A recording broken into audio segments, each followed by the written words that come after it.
There are a million ways to go insane in the 41st millennium, but laughter, true, unbound laughter, is the rarest contagion of all. On Hive Damakos, where the smog never lifted and the sun was a myth told to children, laughter was the sound of heresy. The first reports came through the vox like static wrapped in a grin. A faint giggle, then a chorus. Overseers blamed psychers, then rebels, then the ineffable cruelty of the hive's underhabs, but none could explain the way it spread. A servitor would malfunction, release a burst of deranged laughter, and then self-immolate. A vox operator would hear the echo of a joke that made no sense and tear his own face off in hysterical joy. Within weeks, the laughter had become a plague, and the Arbitites' patrols were gunning down anyone heard laughing in public. The administratum logged it as auditory mimetic corruption, Class Psi, a file buried under the usual bureaucratic dust. But there were whispers on the lower decks, whispers of a man in motley, face painted in the cracked white of ancient pre-imperial entertainments, who spoke to the crowds and promised freedom through absurdity. They called him the Jester of Ruin. If you crave more tales from the dark millennium, then heed the vox of faith, strike the subscribe rune, spread the Emperor's word, and perhaps his light will shield you from what comes next. The first confirmed sighting of the Jester came from Enforcer Sergeant Loris Halvik, a disciplined officer of Hive Precinct 19. Halvik's report was clear. A man surrounded by revelers, his eyes like cracked emeralds, his grin too wide, painted with something that shimmered like blood and oil. He stood on a pile of corpses and held a cracked vox amplifier, laughing between words. "The Imperium is the greatest joke ever told, and none of you are laughing hard enough." When the enforcers moved in, their Auspex units shorted out.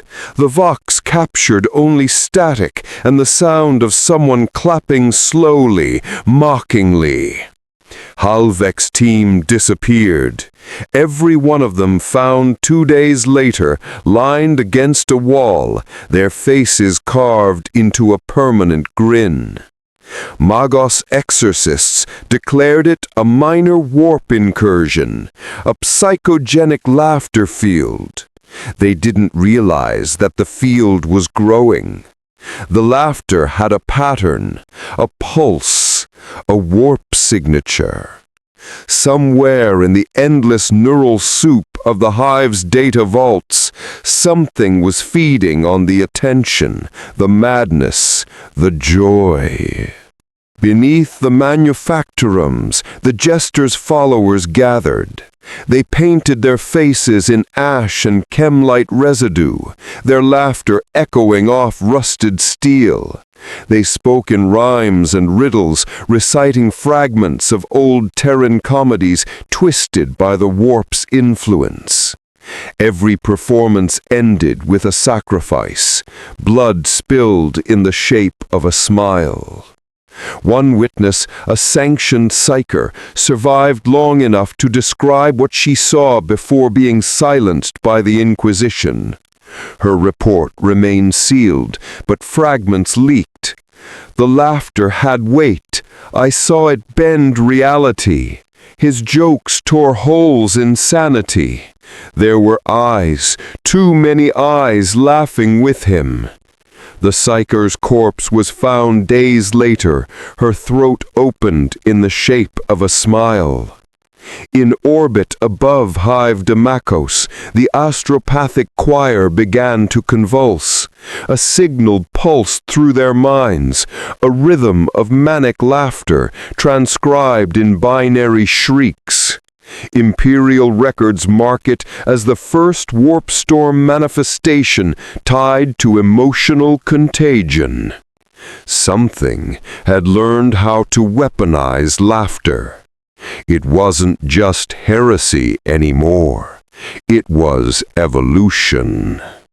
By the time the Inquisition dispatched an Ordo Heretica cell, entire sectors of the hive had turned into painted nightmares, streets decorated with entrails shaped into balloons, hab blocks scrawled with slogans like "Smile for the Gods."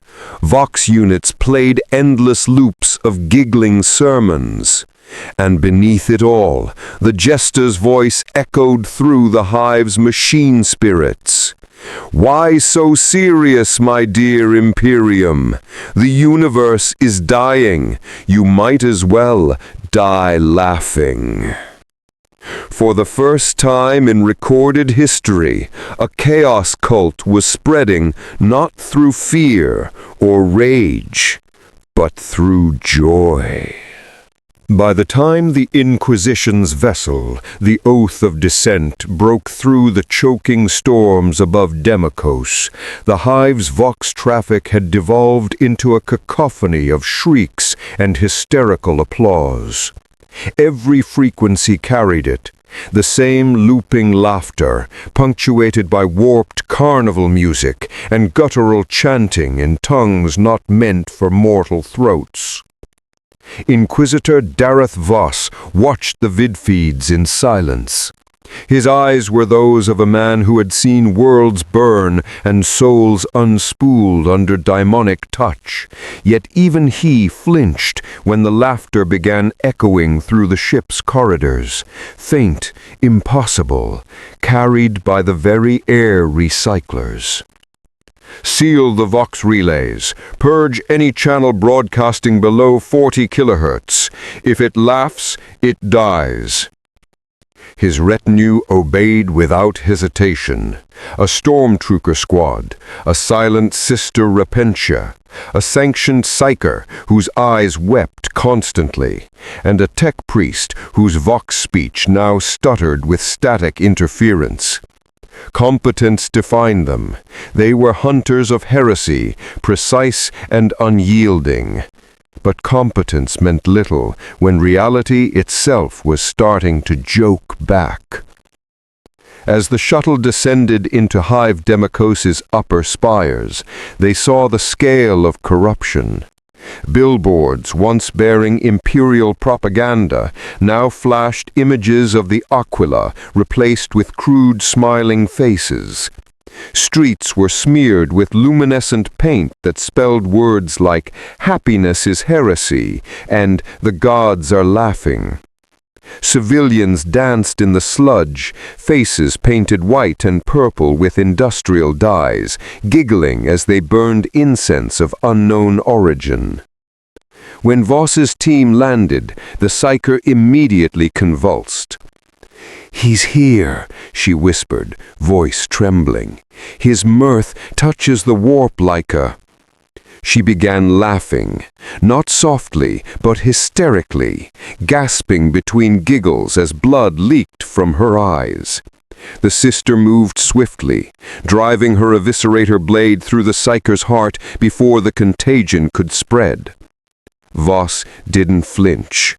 The body hit the ground with a wet slap, laughter still bubbling faintly through its lips. "Mark that as first contact. The laughter is a psychic weapon," Voss said. They pressed on. Deep in the hive's shadowed levels, they found murals, spiraling patterns of blood and paint forming fractal faces, hundreds of them, all smiling. The tech priest analyzed one, running his auspex over the surface. "This isn't paint, it's cortical fluid from hundreds of donors. The pigmentation shifts in response to—" The wall laughed. Not metaphorically, it vibrated with manic amusement, the faces stretching and warping as if the steel itself found the scene hysterical. Bolters barked, holy promethium seared the abomination into molten ruin. Still, the echo of laughter lingered long after the flames died. The deeper they went, the more the cult's presence became undeniable. Improvised theaters filled entire hab blocks where worshippers performed grotesque comedies, mocking sermons of the ecclesiarchy, parodying the imperial creed with twisted devotion. Each act ended with ritual sacrifice, and always, always the jester's words booming through makeshift amplifiers. Pain is the punchline, sanity the setup, and death the grand finale. The heretics didn't fear death, they celebrated it, and their joy was infectious. Soldiers sent to quell the riots ended up joining them, laughing as they opened fire on their own comrades. Voss and his retinue soon realized the true scale of the contagion. It wasn't just mimetic, it was warp-backed. Something beyond mortal comprehension had answered the jester's humor. A demon of mirth, perhaps, or a splinter of Slanesh's perverse glee, feeding on the madness. Every joke, every giggle, every smile amplified its hold. When they reached the cult's heart, an old manufactorium turned amphitheater, they saw thousands gathered before a broken statue of the emperor. The statue's face had been carved into a grin, its mouth stuffed with burning incense. On the stage stood the jester himself. He wore a robe of stitched flak jackets and servo cables. His mask, once theatrical, had fused into his skin, and his voice, amplified through dozens of hacked vox units, carried across the hive like prophecy. You kneel to a corpse who never laughs. You worship silence. I offer you a universe where every scream ends in a smile. The crowd erupted. Laughter thundered like artillery. Voss raised his inferno pistol and fired. The bolt struck the jester square in the chest and exploded in a burst of white flame. The crowd gasped, then howled in delight. The jester's laughter didn't stop. It echoed even as his body burned, each cackle twisting into new voices, dozens, hundreds, all overlapping in warped harmony. The vox channels crackled with signal interference. He's in the airwaves, in the machine spirit itself, the tech priest stammered. A distant explosion rocked the manufactorium, one of the upper hives collapsing perhaps, or the laughter itself taking form. Voss's voice was grim. Purge protocol. Burn the hive if we must. The laughter dies here. But in the back of his mind, he thought he heard a whisper, not a voice, but a punchline waiting to be told. And for the first time in his career, Inquisitor Dareth Voss almost smiled. The first firebombs fell from orbit 3 hours after the Inquisitor's order. The upper hive was erased in sheets of white flame, manufactorums turning to slag, entire city blocks reduced to ash. But in the choking black clouds that followed, the laughter didn't die, it multiplied. Every vox frequency below 40 kilohertz now pulsed with manic giggling. Every public screen displayed the same image, a flickering grin carved across the darkness, pixelated eyes that blinked in rhythm with the laughing chorus. The purge had failed. The joke had spread beyond control. For the citizens of Hive Demikos, there was no longer day nor night, only the show. Each level of the hive transformed into a grotesque parody of an imperial carnival. Streets were draped with banners made of flayed skin painted in phosphorescent dye. Corpses dangled from spires like puppet marionettes. Servitors played pipe organs of bone, spewing laughter between off-key hymns. The cult had found purpose. They called themselves the Smiling Choir, and their creed was simple: laughter is truth, pain is purity. Every act of slaughter became a punchline to their cosmic jest. They turned execution yards into theaters. Every scream became applause. Even the Imperial Guard garrison, hardened veterans of hive suppression, began to falter. Entire platoons vanished into the smoke, returning days later painted white-faced and giggling, their voxcasters blaring carnival music instead of orders. Command broke down. Chaos was no longer a word, it was a festival. Inquisitor Voss and his surviving retinue were forced underground. The Psyker's corpse had stopped laughing days ago, but they still heard it echo in the pipes. Food ran low, ammunition lower still, but Voss was no stranger to hopeless wars. "The Emperor demands order," he told his squad as they rested in a maintenance tunnel. "Chaos demands meaninglessness. Our duty is to deny it both victory and satisfaction." The Sister Repentia nodded, her evisceration glimmering faintly in the emergency lumens. The tech priest murmured binary prayers to appease the spirits of their failing equipment. For now, they were the last sane minds in a world gone hysterical. They followed the Vox trail, tracing the signal back to its origin, the central data core of the hive, an ancient cogitator hub known as the Mind Vault. If the laughter was a mimetic plague, this was its heart. The descent took hours through broken transit shafts and corpse-choked corridors. Along the way they encountered new horrors. A squad of PDF troopers marched past them singing nursery rhymes through bloodied helmets. A manufacturum overseer was nailed to a wall, still laughing though his lungs had been removed. Each scene spoke of a madness that was no longer spreading. It had become reality. At last, they reached the Mind Vault's gates. Once a fortress of logic and data, it now glowed with colors that should not exist. Binary code pulsed across the walls like veins under living skin. And in the center, suspended above a glowing reactor core, was the Jester, or what was left of him.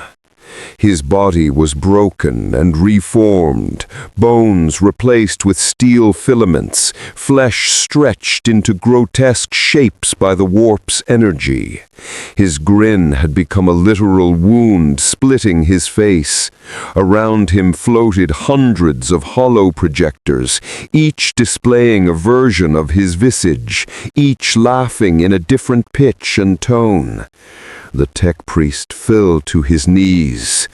Machine spirits, corrupted, infected with humor. The Jester looked down at them, his voice amplified through every screen, every cogitator, every fragment of circuitry in the room. "Voss, you finally arrived, the straight man to my eternal jest. You are not a man, you are a daemon." "A daemon?" The Jester cackled. "No, no, no. I'm the punchline. The universe needed one, don't you see? A joke so big even the gods laugh. And now you will too." The air rippled, Vox units screeched, the laughter became a physical force, a psychic storm that pressed against their minds like claws scratching at sanity. The sister charged, her eviscerator roaring. She struck true, cleaving through one of the holographic projectors, but for every image destroyed, 3 more appeared. You can't kill an idea, my dear. Bolts of plasma and promethium cut through the chamber, the tech priest's augmetics overloaded, bursting into sparks. The sister fell, her laughter mingling with the jesters as warp light consumed her. Voss activated his Rosarius, pushing forward through the psychic onslaught. His will was iron, honed by decades of heretic purges. He aimed directly at the jester's heart and fired. The bolt struck. The laughter stopped. For 3 seconds there was silence, the first silence in weeks. Then the jester's body disintegrated into motes of green fire. The lights dimmed, the cogitators fell silent. And then the hive screamed. Every screen, every vox, every servo skull, all at once displayed the jester's face. His voice boomed through the hive's dying systems. I told you, Inquisitor, the joke's on you. Explosions rippled through the spire above. The mind vault trembled, collapsing as warp energy surged outward. Voss barely escaped the chamber before the blast swallowed it whole. The laughter followed him through the fire. The surface of Hive Domekos was gone, a smoking crater rimmed with molten glass. Above it, the warp shimmered like a bruise across the void. Imperial reinforcements had arrived too late. A detachment of the Iron Seraphs, a stoic space marine chapter known for their incorruptible faith, descended through the ashen skies, thunderhawks cutting through the haze like burning blades. Their mission was absolute: purge the infection, sanctify the remains, and retrieve the Inquisitor if he still lived. Inquisitor Dareth Voss did live, though barely. He had clawed his way from the ruins of the Mind Vault, face scorched, armor fused to his flesh. His mind pulsed with echoes of laughter, faint but persistent, like a splinter of sound wedged behind thought. When the Iron Seraphs found him kneeling in the rubble, he looked up at the towering forms of ceramatite-clad angels of death and said only, "He's not dead.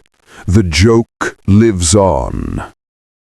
Captain Aemon Seren, commander of the Seraph's Third Company, regarded the Inquisitor with a silent nod.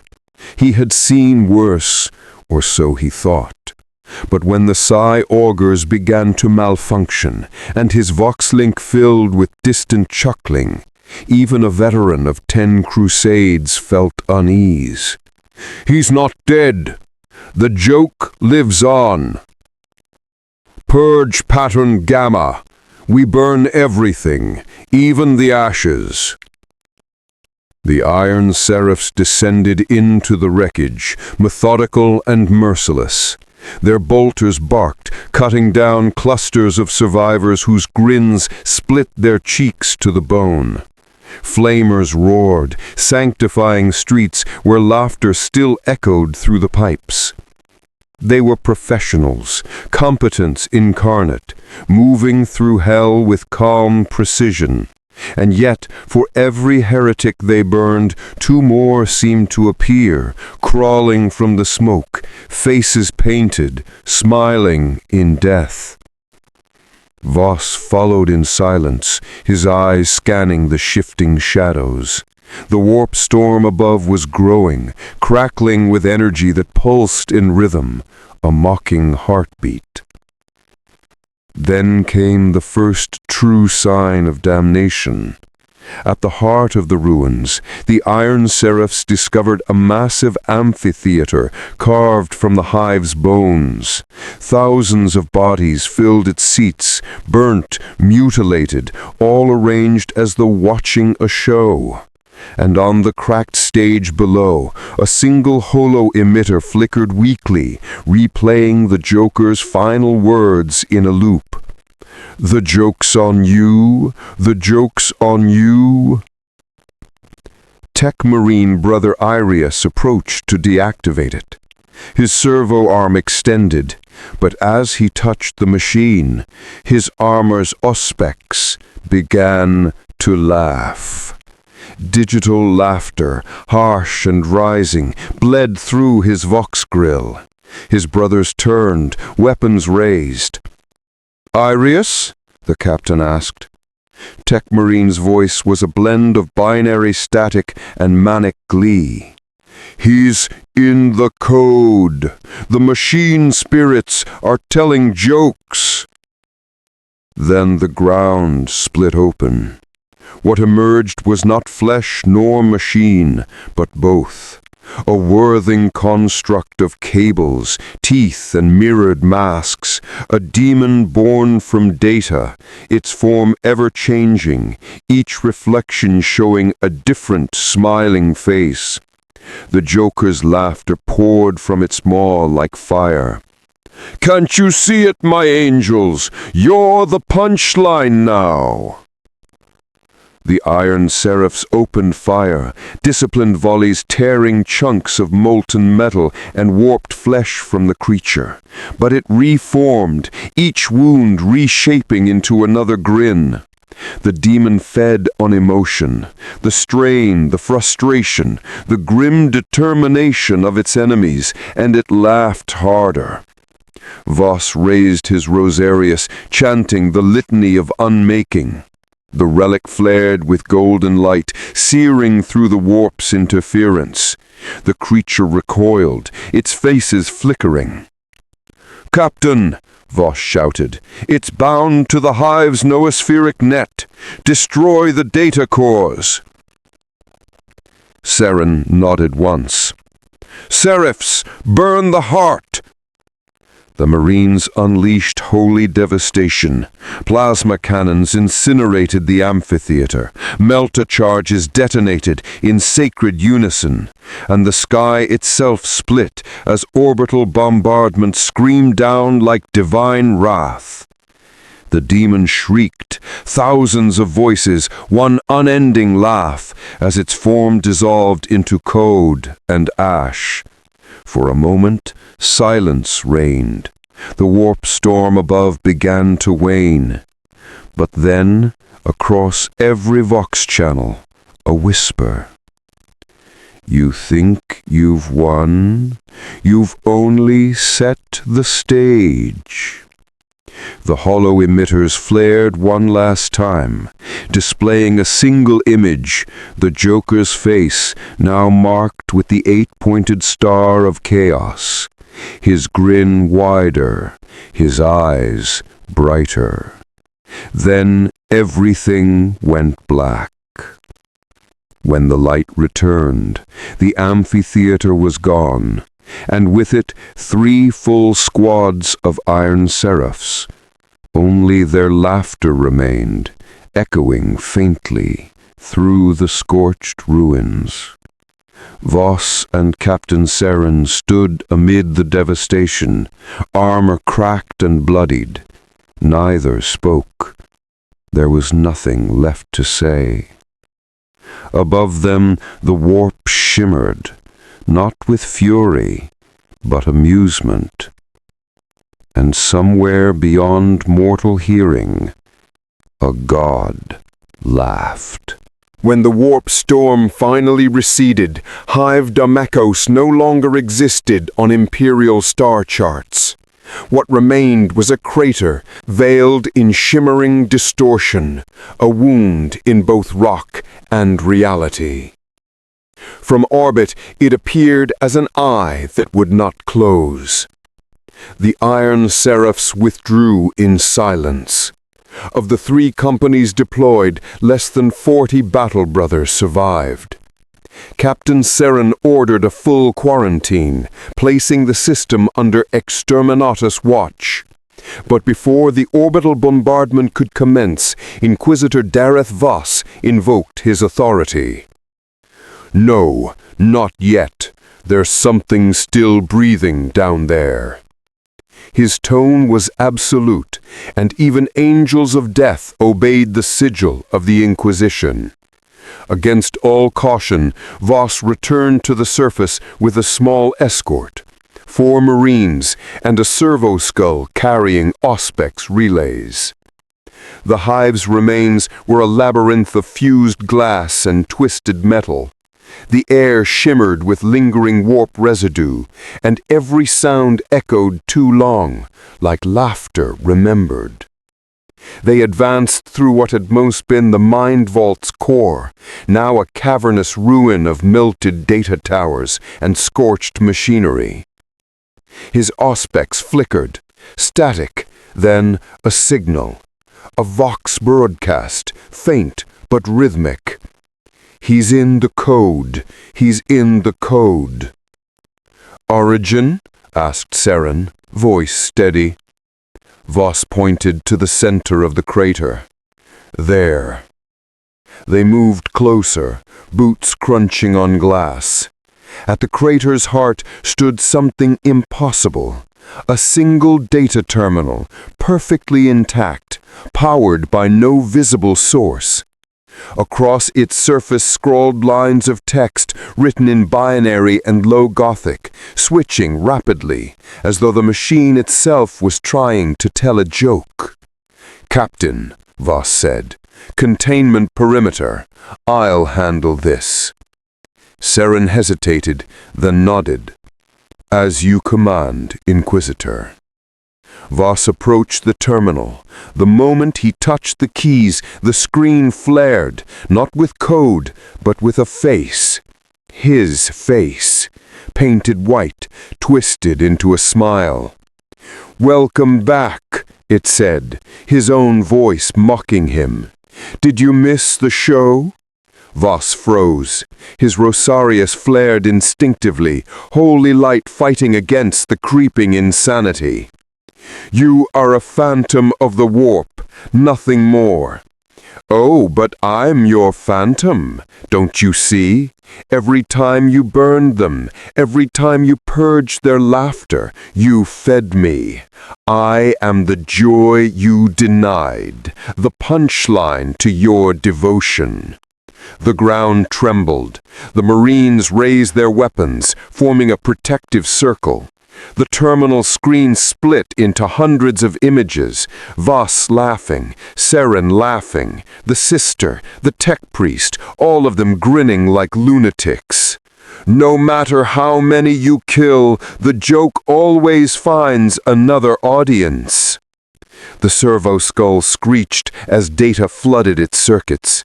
Then, from its Vox grill, the jester's voice. "Knock, knock." Seren fired his bolter.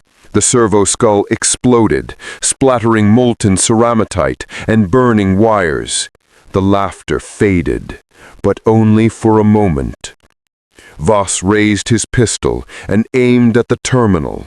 "For the Emperor." "For the punchline," the voice said. He fired.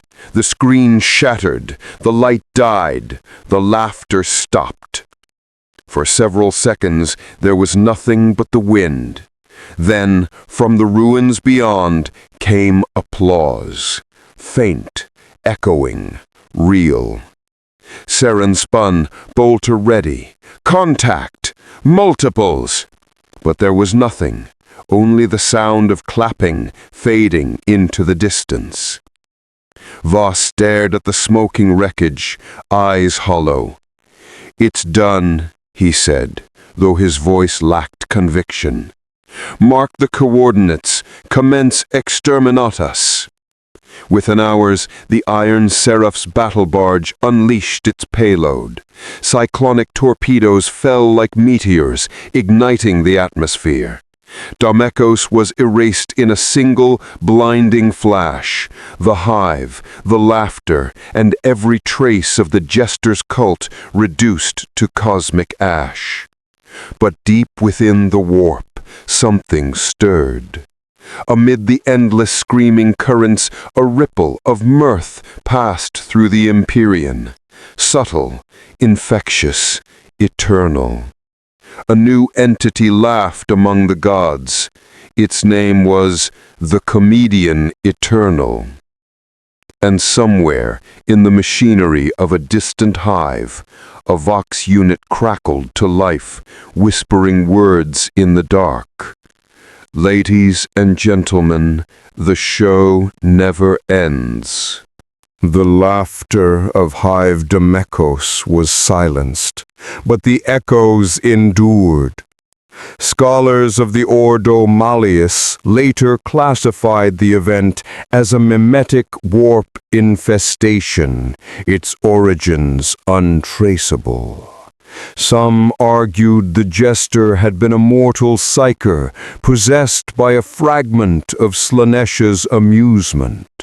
Others believed he was something new, a demon of humor, born from humanity's refusal to find meaning in endless war.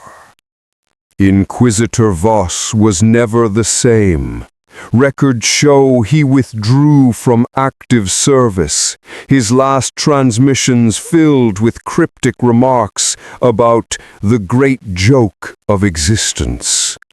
The Iron Seraphs swore an oath never to speak of Domekos again, and their chapter archives were sealed under inquisitorial decree. Yet, in the silence between the stars, some claim to hear faint laughter carried on astropathic waves, a sound that defies origin, logic, and faith alike. Perhaps it is nothing, or perhaps it is the universe remembering the punchline. The Emperor's light burns eternal, but even the brightest flame casts a long shadow, and sometimes the shadow smiles back.